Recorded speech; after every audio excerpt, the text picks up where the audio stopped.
was showing me that ring again, trying to convince me that I was mistaken about my diagnosis of what it was. And so I decided to take another look at it, and he said that he had seen a very light 10 and a K on it.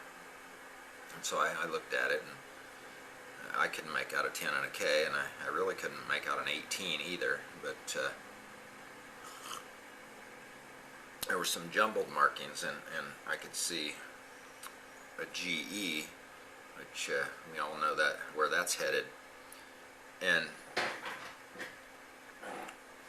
so I looked over the finish of the ring again with the loop. I had my pocket loop with me that I really don't get out very often. I was going to take my camera with me and didn't, and I didn't have my good loop, but anyhow,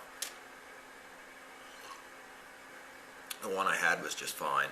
So I took a look at it again, and the finish actually looked very good.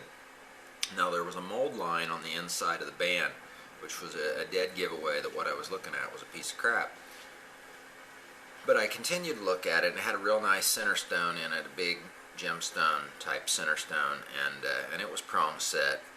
And I started to doubt myself, thinking, well, maybe he's onto something here. Maybe that mold line down the center of the band on one side is not the telltale sign that I thought it was. And then I looked at the side stones. I had one side stone in front of the gemstone.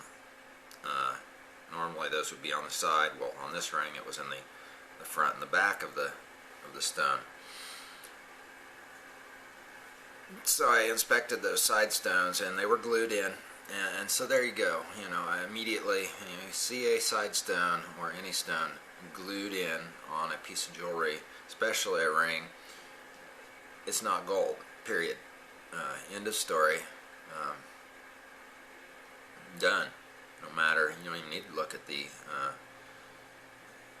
markings. I mean, that's it. Now, you could say, well, the stones fell out, had fallen out or whatever, and some amateur had glued these stones in there. But in that case, there would be the old prongs would be left and yet unused.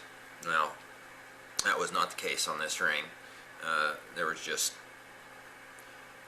countersunk holes, no prongs, and when you see that on a ring and you're trying to determine whether it's gold or not, it's not gold, period.